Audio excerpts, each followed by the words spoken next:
Hello, everyone, and welcome back. In today's lesson, we're going to talk a little bit about the listening section, and I'm going to tell you some of the general tips that you need to consider when you are preparing for the listening section of IELTS.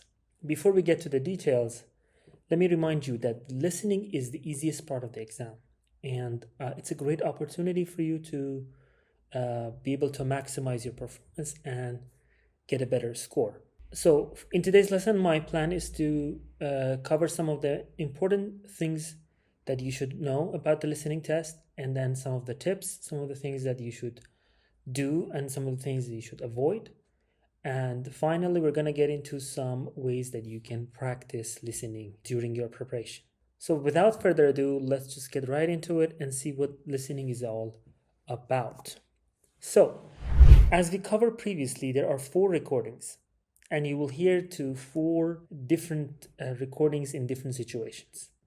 Number 1 is a conversation, usually on the phone, and the topics are general, so usually they ask about some personal information, some basic information such as names, last names, addresses, numbers, and details like that. You need to make sure that you include these kind of recordings in your practices. Usually there is someone calling in to make a reservation or get some information about something, and spelling is key. The second section is a monologue. In other words, only one person talks. So there are a few things that you should take into consideration, and one being the fact that you have to be able to keep up with the speaker, because the speaker is speaking for a longer period of time and you may lose track. In this part of the test, you usually hear one person describing or explaining something like a place, an event, or a particular location. So, for example, there's a tour guide talking about where everything is in on a plan. So as we proceed, the test starts to get a little bit more difficult. So in the third section, you will hear a discussion, usually between 2 to 3 people, and usually academic situations. So usually there's one senior person and then there are 2 junior person. For example, there's a doctor and 2 students, there's a professor and 2 students, and similar situations. So you need to be able to identify who is who and make sure that you have read the information on the questions carefully and you know what you need to listen to and who you need to listen to. The final part, which is the most difficult part, is the lecture. It's an academic lecture. So usually a professor is giving a speech on a particular subject.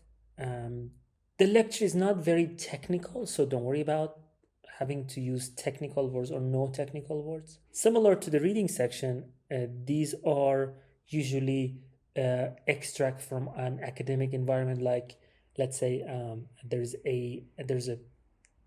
a conference, there's a presentation, there's a class at the university, and then you have to listen to the lecture and complete some information. We previously talked about this, and you probably already know that you may hear a wide range of accents and pronunciations. So when you're practicing, make sure that you listen to Australian, British, American, Canadian. So let's get that out of the way. We know that it's not a particular accent in IELTS. IELTS is an international test and you may hear a wide range of accents. Let's get to some of the tips that are really important for you to perform really well when it comes to the listening section. I'm going to show you a real test, and then it is a paper-based test, but the instructions and tips are similar to the computer-based test. So let's get to it. By the way, remember, the listening part of the test is similar for both general and academic students, so there's no difference in the content, in the questions, and in the difficulty of the test. The first and the most important skill and tip in the listening section is to read the instructions carefully. So as you see on the screen, each test comes with some sort of rubrics and instructions, and you will also hear instructions in the recording. So there will be a person telling you what to do. Now, this is very important for many reasons. First of all, a lot of people ignore the instructions and usually make some really stupid mistakes when it comes to doing the test. They heard the recording, their English is really good, but they miss a question, they miss their mark because they did not pay attention to the instructions. So always listen carefully, follow instructions religiously, word by word. So if it is telling you, for example, to read number 1 to 5 before the recording starts, please follow the instructions and read only 1 to 5. Do not go ahead. That's not going to do you any benefit. That's not going to help you in any ways. So the time that is dedicated for number 1 to 5 is enough only for 1 to 5. Okay, we need our every second of this time. So follow the instructions carefully, read the instructions carefully. In this case, for example, we are going to use only a word or a number. So it's either word number together, or in this case, for example, it is asking you to write ABC. If you're taking the paper-based exam, you will have an extra answer sheet, and on that answer sheet you have to write ABC, not these words or phrases in the options. So these are the things that you need to really pay attention to. Again, we have restrictions on the number of words that you can use. We have to use letters.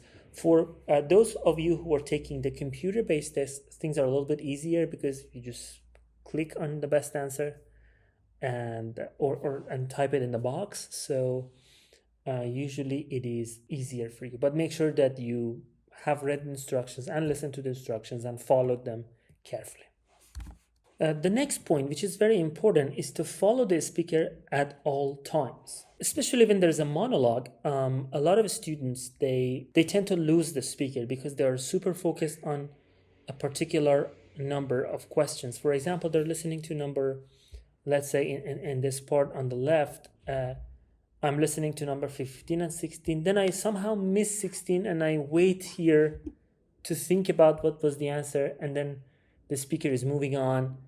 And when I try to come back to the recording, I spend a few seconds looking for where the speaker is, and then I lose track of questions, let's say 17, 18, and 19 up until the end. And this sudden loss of track or can cost you up to 1 score in the real test. So be really careful about that. Make sure that when you're practicing, you follow this speaker, you stay with this speaker. Even if you missed something, it's okay.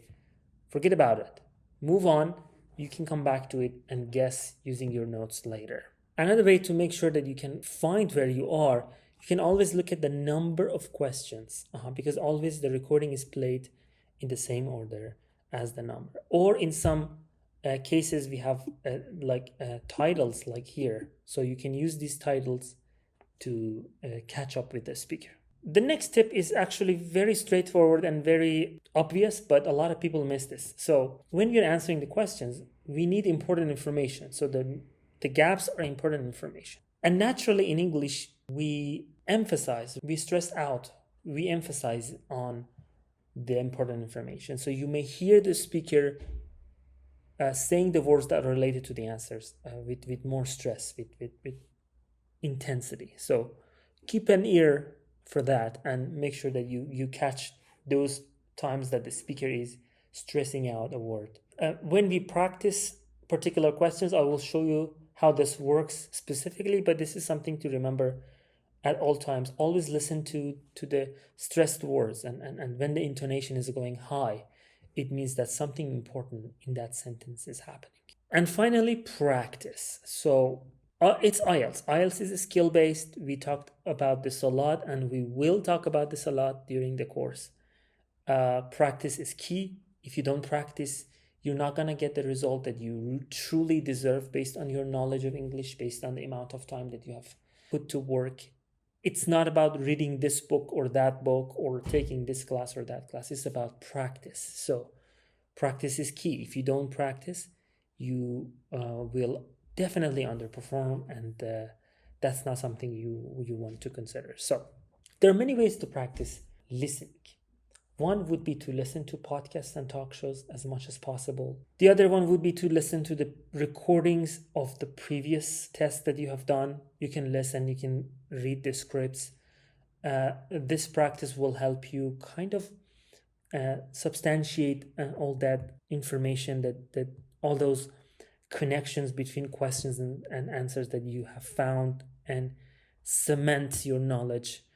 And it helps you become more aware of how the questions in IELTS work. So why it was A, why it was B, why it was this word or that word, the answer. These connections can really help you become more prepared for future tests and practices. Listening is also a physical exercise. I tell a lot of people, your ears and your tongues are kind of like muscles, and you need to practice and you need to work them out on a daily basis. So I highly recommend that if you're practicing for IELTS or if you're planning to improve your English for any purpose, make sure that you listen to English, you're involved with English on a daily basis.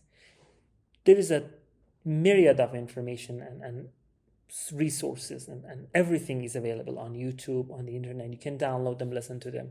Doesn't have to be IELTS tests necessarily. As long as you listen to something, you listen to talk shows, podcasts, lectures, radio shows, anything that you are interested in, where people are talking or discussing, or one person is talking, or people talking on the phone. All of these can help you become more and more ready. So the more you listen, the sharper your ears are, and the better you can use the practices, the skills that I teach you, and then the better you can perform in the exam. Okay, thank you. For today's lesson, I'm gonna put a quick exercise for you in the resources section. Please check it out and share the results with me. It will give me an idea of where you're standing. Next session, we're gonna talk about listening section 1 and its tips and tricks. So don't forget to cover the exercises that I give you for each session. Check out the resources and the description of each session. And if you have any questions, you know where to ask me. Have a great day. I'll see you next session.